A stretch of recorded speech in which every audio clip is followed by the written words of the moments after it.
வணக்கம். இந்த வீடியோவில் ஒரு எலக்ட்ரிக் ஹெட்டில், அந்த எலக்ட்ரிக் ஹெட்டிலில் வர்ற பிரச்சனையை தான் நாங்கள் இப்போ கண்டுபிடிக்க போகிறோம். ஒரு பழுதான எலக்ட்ரிக்கல் ஹெட்டில் ஒன்று இருக்குது. அந்த ஹெட்டில் என்ன பிரச்சனை இருக்குது, அது என்ன வேலை செய்யலைன்னு சொல்லித்தான் இந்த வீடியோவில் நாங்கள் பார்க்க போகிறோம். வாங்க வீடியோக்குள்ளே போவோம். இதில் பார்த்தீங்கன்னு சொன்னால், இந்த ஹீட்டரில் நாங்கள் ஆன் பண்ணுற நேரம் இதுக்குரிய சப்ளைஸை நாங்கள் கொடுத்துருக்குறோம். சப்ளைஸை நாங்கள் கொடுத்து இது நாங்கள் இந்த சுவிட்ச் ஆன் பண்ணுற நேரம் எங்களுக்கு எந்த விதமான இண்டிகேட்டர்ஸும் ஒர்க் பண்ணல. இந்த இண்டிகேட்டர்ஸ் ஒர்க் பண்ணல. அதே நேரம் இன்சைட்டில் பார்த்தீங்கன்னு சொன்னால் எந்த விதமான ஹீட் கூட வரையுது. அப்போ இந்த ஹெட்டில் வந்து ஃபுல்லாக டெத் கண்டிஷனில் இருக்குது. இதில் நாங்கள் முதலாவது நாங்கள் செய்ய வேண்டிய டெஸ்டிங் ஒன்று இருக்குது. இப்போ இந்த ஹெட்டில் நாங்கள் எடுத்துட்டோம்னு சொன்னால் இது அதோட பேஸ்.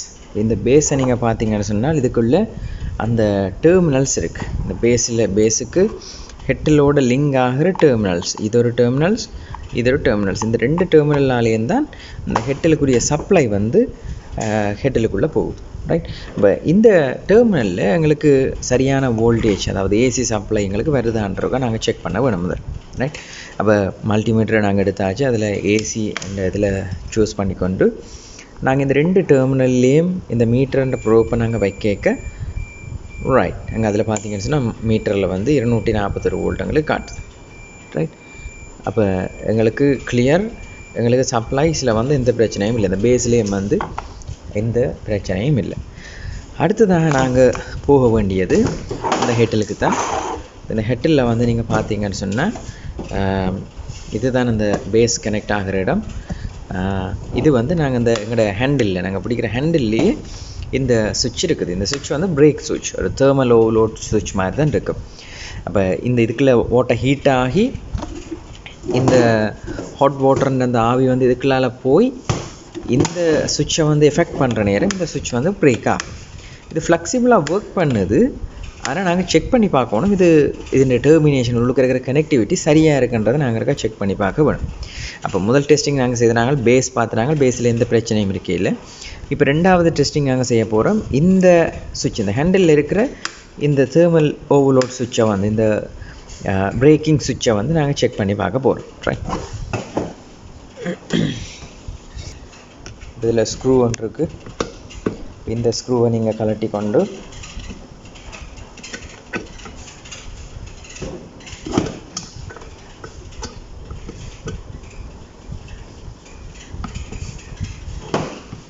இது மெல்லமாக அப்படி எழுத்திங்கன்னு சொன்னால் இந்த ஹெட்டில்ன்ற லொக்கோடு சேர்ந்து இந்த துண்டு அப்படியே வரும் வழியில். இப்போ பார்த்தீங்கன்னு சொன்னால் இதில் இருக்குது இந்த பிரேக்கிங் சுவிட்ச். இந்த லொக்கை நாங்கள் வெளியில் எடுத்துக்கொள்வோம். இதில் பார்த்தீங்கன்னு சொன்னால் இதுதான் இந்த பிரேக்கிங் சுவிட்ச். ரைட். அப்போ இந்த பிரேக்கிங் சுவிட்சின் அந்த டெர்மினல்ஸை நாங்கள் ஒருக்கா செக் பண்ணி பார்க்க வேணும். அப்போ மல்டிமீட்டர் நாங்கள் எடுத்துக்கொள்வோம். மல்டிமீட்டர் நாங்கள் கண்டினியூட்டி டெஸ்டிங்கில் அட்ஜஸ்ட் பண்ணுவோம். கண்டினியூட்டி டெஸ்ட்டில் விட்டுக்கொண்டு அதை நாங்கள் இங்கே ரேஞ்சு செலக்ட் பண்ணி இந்த ரைட் செல்ஃப் டெஸ்டிங். ஓகே. இந்த சுவிட்சை வந்து நாங்கள் இப்போ இது வந்து ஒரு சுவிட்ச் தான், ஆனால் இது எப்படி ஒர்க் பண்ணுவேன்னு சொன்னால் ஹீட்டுக்கு தான்.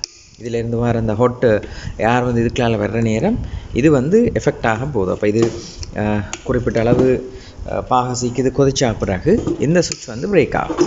இதை நாங்கள் ஒன் பண்ணி வச்சுக்கொண்டு ஒருக்கா செக் பண்ணி பார்ப்போம்.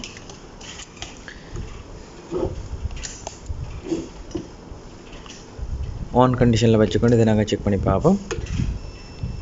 ரைட். இது வந்து ஓகே.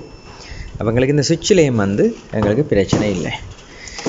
அப்போ இந்த ஹெட்டில் நாங்கள் செக் பண்ணிக்க முதலாவது பேஸை செக் பண்ணாங்க, பேஸ்லேயும் பிரச்சனை இருக்கே இல்லை. இந்த பிரேக் சுவிட்சை நாங்கள் செக் பண்ணினாங்க, இந்த சுவிட்சிலேயும் பிரச்சனை இருக்கல. இந்த பஸர் ரீடிங் எங்களுக்கு ஷோர்ட் ரீடிங் காட்டினது. இதை நாங்கள் ஆன் பண்ணி வச்சுக்கொண்டு இதை செக் பண்ணுறோம். ரைட். எங்களுக்கு இங்கே மீட்டரில் 0 ரீடிங் காட்டுது, பஸ்ஸர் சவுண்ட் வருது. இப்போ இதை ஆஃப் பண்ணி போட்டு நாங்கள் செக் பண்ணுறோம். ரைட். எந்த விதமான பஸ்ஸர் சவுண்டும் இல்லை, ரீடிங்கும் இல்லை மல்டிமீட்டர். ரைட். அப்போ இந்த சுவிட்ச் வந்து எங்களுக்கு ஓகே, சரியாக வேலை செய்யுது. அப்போ இங்கே பிரச்சனை இருக்க போகுதுன்னு சொன்னால் இங்கே தான் பிரச்சனை இருக்க போகுது ஃபைனலாக. அப்போ ரெண்டு இடத்துல நாங்கள் செக் பண்ணாங்க, அங்கே எந்த வித பிரச்சனையும் இல்லை. இப்போ இந்த டவுன் சைட்டில் இருக்கிற இந்த பேஸை நாங்கள் கலட்டி கொண்டு இதுக்குள்ளே இருக்கிற செட்டப்பை நாங்கள் ஒருக்கா செக் பண்ணி பார்க்க போகிறோம். சரி, அதை பார்ப்போம்.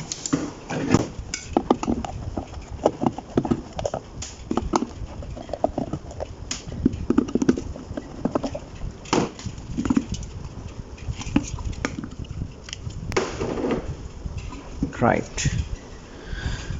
இப்போ இதை நாங்கள் கலட்டிட்டோம். இப்போ இதே நாங்கள் ஒருக்கா செக் பண்ணி பார்ப்போம். எங்களுக்கு இதில் இருந்து ரீடிங் எங்களுக்கு சரியாக இருக்கான்றக்கா செக் பண்ணி பார்ப்போம். ரைட்.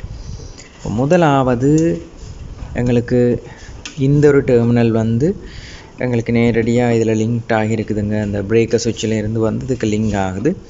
அப்போ அதுக்குரிய சப்ளை இதுக்குள்ளேருந்து தான் வெளிக்கிட வேணும். இதிலிருந்து தான் வெளிக்கிட்டு அந்த பிரேக் சுவிட்சுக்கு போய் அதுக்கு பிறகு இந்த எலிமெண்ட்டுக்கு வருது. அதே மாதிரி இந்த சப்ளைஸும் வந்து இந்த எலிமெண்ட் இந்த மெட்டல் டெர்மினலில் இருக்கிற சப்ளையும் இந்த பக்கத்துக்குள்ளால் வலிக்கிட்டு வந்து இங்கே அப்போ அந்த இந்த ரெண்டு பாயிண்ட்லேருந்து தான் எங்களுக்கு சப்ளை வந்து லிங்க் ஆகுது. ரைட்.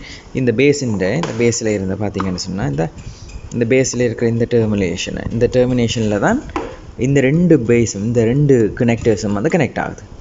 அப்போ முதலாவது நாங்கள் செக் பண்ணி பார்ப்போம். எங்களுக்கு பஸர் ட்ரேடிங்கில் விட்டுக்கொண்டு ரைட். ஓகே. இப்போ நாங்கள் இதில் வச்சுக்கொண்டு இதை நாங்கள் ரீட் பண்ணுவோம். ரைட். இது எங்களுக்கு ஓகே. இந்த பக்கம் எங்களுக்கு கனெக்ஷன்ஸ் ஓகே, கனெக்டிவிட்டி சரியாக இருக்குது. எங்களுக்கு கனெக்ஷன்ஸ் ஓகேயாக இருக்குது, எந்த பிரச்சனையும் இல்லை. அடுத்த இவருக்கா நாங்கள் பார்ப்போம். இங்கேயும் எங்களுக்கு கனெக்ஷன்ஸ் ஓகேயாக இருக்குது. இப்போ எங்கேயுமே பிரச்சனை இருக்கிற மாதிரி தெரியல. ரைட். இப்போ எங்களுக்கு இந்த பிரேக் சுவிட்ச் ஓகே, இதில் இருக்கிற சுவிட்சஸ் எல்லாம் ஓகே, இதில் கனெக்டிவிட்டிஸ் எல்லாம் சரியாக இருக்குது, பேஸ்லேயும் பவர் வருது. ஓகே. இப்போ அடுத்த கட்டம் நாங்கள் பார்ப்போம் இருக்கா அந்த எலிமெண்ட்ஸுன்ற ரெசிஸ்டன்ஸையும் இருக்கா பார்ப்போம். இப்போ இதில் வச்சுக்கொண்டு நாங்கள் இந்த எலிமெண்ட்ஸுன்ற ரெசிஸ்டன்ஸ் நாங்கள் செக் பண்ணிக்க மீட்டரில் பாருங்கள். மீட்டரில் வந்து ரீடிங் காட்டுது கிட்டத்தட்ட 35.9 ஓம்ஸ் காட்டுது. இப்போ எங்களுக்கு ஒரு அளவுக்கு எல்லா கம்போனண்ட்ஸும் ஓகேயாக இருக்குது. இப்போ பிரச்சனை என்ன? இப்போ நாங்கள் ஒருக்கா இதை நாங்கள் என்ன செய்வோம்னு சொன்னால் லிங்க் பண்ணுவோம். இவரை இந்த ரெண்டையும், அதாவது இந்த பிரேக்கர்ஸுக்கு வர இந்த ரெண்டு வயசையும் லிங்க் பண்ணிக்கொண்டு ஜஸ்ட் ஒருக்கா செக் பண்ணி பார்ப்போம். பவர் கொடுத்து என்ன மாதிரி இருக்கான்னு சொல்லி இவரை இப்படியே வச்சுக்கொண்டு இவரை அப்படி வைப்போம். ஒரு பக்கத்தில் வச்சுக்கொண்டு இந்த பேஸை வந்து நாங்கள் ஒருக்கா டச் பண்ணி பார்ப்போம். ஜஸ்ட் ஒர்க் பண்ணு. ரைட். இப்போ இதை பாருங்கள், இந்த பேஸை போட்டோன்னே இந்த இண்டிகேட்டர் வேலை செய்யுது. இப்போ இதில் உண்மையிலே இருந்த பிரச்சனை என்ன? எங்களுக்கு லூஸ் கனெக்ஷன்ஸ் தான். இப்போ இங்கே இருந்த இந்த பிரேக்கர்ஸ் வந்து நாங்கள் இப்போ இந்த பிரேக்கர்ஸையும் கொழுவி பார்ப்போம். இப்போ இதை நாங்கள் ரிமூவ் பண்ணிக்கொண்டு இந்த பிரேக்கர்ஸ்லேயே சப்ளைஸை கொடுப்போம். இந்த பிரேக்கர்ஸையும் ஒரு கனெக்ட் பண்ணுவோம். ரைட். பிரேக்கர்ஸையும் கனெக்ட் பண்ணியாச்சு. சரி, இப்போ இருக்க பேஸை கனெக்ட் பண்ணி பார்ப்போம். பேஸை கனெக்ட் பண்ணி கொண்டு பிரேக்கர் ஆன் பண்ணுவோம். ரைட். வேலை செய்யுது. இப்போ உண்மையிலேயே இந்த கெட்டில் இருந்த பிரச்சனை என்ன? சின்னொரு லூஸ் கனெக்ஷன்ஸ் தான். இப்போ இதில் வந்து ஹாட் ஆவி, அந்த தண்ணி வந்து ஆவியாக வெளியில் வர்ற நேரம் இதுக்குள்ளே எஃபெக்ட் ஆகித்தான் இந்த பிரேக்கர்ஸ் வந்து விழுது. ரைட். இந்த பிரேக்கர் வந்து ஒரு ஆவி, நீர் ஆவியில் தான் இது பிரேக் ஆகி விழுது. இதால் வர வாட்டர்ஸ் இதில் பார்த்தீங்கன்னு சொன்னால் இந்த கனெக்ஷன்ஸில் இதில் கார்பன் பிடிச்சிருக்கு பார்த்தீங்களா? இந்த கார்பன்ஸ் தான் என்ன செய்யணும்னு சொன்னால் லூஸ் கனெக்ஷன்ஸை மேக் பண்ணு, அதாவது சரியான கனெக்டிவிட்டியை வந்து கொடுக்காது. அப்போ இந்த பிரச்சனை இருந்தாலும் எங்களுக்கு இந்த ஹெட்டில்ஸ் வந்து ஒர்க் பண்ணாமல் போகிறதுக்கான காரணங்கள் நிறைய இருக்குது. ரைட். அப்போ இதை நாங்கள் வடிவாக ஒரு WD-40 இல்லை வேறு ஏதாவது லிக்யூட் ஒன்று பாவிச்சு கரல் பிடிக்காத மாதிரி கனெக்ட் பண்ணி போட்டு நாங்கள் பாவிச்சோம்னு சொன்னால் எங்களுக்கு இந்த ஹெட்டில் வந்து ஒர்க் பண்ணக்கூடியதாக இருக்குது. இப்போ அவ்வளவு பெரிய செலவில்லை, ஈஸியாக நாங்கள் அதை கலட்டி ஒரு கதை செக் பண்ணி பார்த்த நேரம் எங்களுக்கு எந்த வித பிரச்சனையும் இல்லை. இப்போ சில நேரங்களில் மல்டிமீட்டர் இல்லை, உங்களோட வீட்டில் நீங்கள் கலட்டுற நேரம் மல்டிமீட்டர் இல்லை. இப்போ நீங்கள் நேரடியாக என்ன செய்யலாம், நேரடியாக நீங்கள் இப்போ பேஸ் ஓகேயாக இருக்கலாம். இப்போ நீங்கள் பார்க்கலாம் இந்த பேஸை வந்து இதில் ஃபிசிக்கலாக ஏதாவது டேமேஜஸ் இருக்கான்னு சொல்லி நீங்கள் செக் பண்ணலாம். ரைட். இப்போ சில நேரங்களில் இந்த வயர் அப்படி ஆடுபட்டு இதுக்குள்ளே முருகப்பட்டு இதுக்குள்ளே உள்ளுக்குள்ளே எரிஞ்சு போகிறதுக்கு வாய்ப்பு இருக்குது. அப்போ பார்த்தீங்கன்னு சொன்னால் மெல்லமாக இதில் கருகி போன மாதிரி இருக்கும் சில வேளைகளில். அப்போ அந்த ஃபிசிக்கல் டேமேஜஸ் ஏதாவது இருக்கான்னு நீங்கள் செக் பண்ணலாம். அப்படி செக் பண்ணி போட்டு அது ஓகே, அது பிரச்சனை இல்லைன்னு சொன்னால் இந்த பிரேக்கர் ஸ்டாண்டையும் நீங்கள் கலட்டி, இந்த பிரேக்கர் ஸ்டாண்ட் வயர்ஸையும் கலட்டி இதோட நீங்கள் அப்படி லிங்க் பண்ணி போட்டு இதை நீங்கள் லிங்க் பண்ணி போட்டு இந்த பேஸை வந்து கொண்டு வந்து நீங்கள் இதுக்குள்ளே லிங்க் பண்ணி பார்க்கலாம். அப்படி நீங்கள் செக் பண்ணுற நேரம் உங்களுக்கு ஒரு கான்ஃபிடென்ட் ஒன்று வரும், ரைட் இதுதான் பிரச்சனை, இதுக்குள்ள தான் பிரச்சனைன்றது கண்டுபிடிக்கக்கூடியதாக இருக்கும். ஸோ இப்படித்தான் நாங்கள் ஒரு வாட்டர் ஹெட்டில், அதாவது எலக்ட்ரிக் ஹெட்டில் வந்து நாங்கள் செக் பண்ண போகிறோம். இந்த எலக்ட்ரிக் ஹெட்டிலுக்கு நீங்கள் பார்த்தீங்கன்னு சொன்னால் வேறு எந்த கம்போனன்ட்ஸும் இல்லை. ஒன்று இந்த கனெக்ஷன், இந்த பேஸ் ஒரு கம்போனன்ட்ஸ் இருக்குது, இந்த எலிமெண்ட் ஒன்று இருக்குது, அதே நேரம் இந்த பிரேக்கர்ஸ் இருக்குது. இந்த 3 விஷயம் தான். அப்போ நாங்கள் செக் பண்ணுற நேரம் இதை நாங்கள் செக் பண்ணுவோம், இதை நாங்கள் செக் பண்ணுவோம், அடுத்து பேஸை செக் பண்ணுவோம். இப்போ முக்கியமாக இந்த கம்போனன்ட் தான் எங்களுக்கு பழுதாகக்கூடிய வாய்ப்புகள் அதிகமாக இருக்குது. இப்போ இந்த ஹெட்டில் பொறுத்த வரைக்கும் இதில் இருக்கிற இந்த ஹேண்டிலில் இருக்கிற இந்த கம்போனன்ட் தான் அதிக அளவில் எங்களுக்கு ரிப்பேருக்கு வர கம்போனன்ட்ஸாக இருக்குது. அப்போ நீங்களும் அதை ட்ரை பண்ணி பார்க்கலாம். உங்களோட வீடுகள்லையும் தச்சலாம். இது ஒரு அவசரத்துக்கு இந்த பிரச்சனை இருக்குன்னு சொன்னால் நீங்கள் அதை ரிமூவ் பண்ணி இந்த விதத்தில் செக் பண்ணி இந்த ஹெட்டில் கூடிய பிரச்சனையை கண்டுபிடிக்க முடியும்.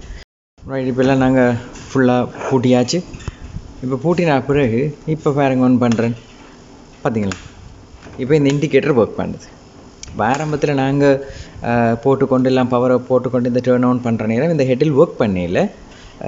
இப்போ எல்லாத்தையும் கலட்டி அந்த லூஸ் கனெக்ஷன் பார்த்து அதை க்ளீன் பண்ணி போட்டு திருப்பியெல்லாம் ரீகனெக்ட் பண்ண பிறகு எங்களுக்கு இந்த ஹீட்டர் வந்து அந்த வாட்டர் ஹீட்டல் வந்து எங்களுக்கு எலக்ட்ரிக் ஹீட்டல் வந்து சரியாக வேலை செய்யுது. அப்போ இதுதான் உண்மையிலேயே சில எலக்ட்ரிக் கம்போனன்ட்ஸ், எலக்ட்ரிக் உபகரணங்களில் சின்ன சின்ன பழுதுகள்லாம் வரும். அப்போ நீங்கள் அதை சரியாக கவனிச்சிட்டிங்கன்னு சொன்னால், இந்த சின்ன விஷயங்களை நீங்கள் அறிஞ்சு வச்சுருந்தீங்கன்னு சொன்னால் நீங்களும் அந்த விஷயங்களை செய்து கொள்ள முடியும். இப்போ அவசரத்துக்கு வேலை செய்யலைன்னு சொன்னால் உடனடியாக நீங்கள் ஒரு எலக்ட்ரிக் ரிப்பேர் ஷாப்புக்கு கொண்டு போய் அதுக்கு ஒரு காசை செலவழிக்கிறதை விட முதல்ல நீங்கள் ட்ரை பண்ணி பார்த்துட்டு அதுக்கு பிறகு முயற்சி எடுக்கிறது நல்லதாக இருக்குது.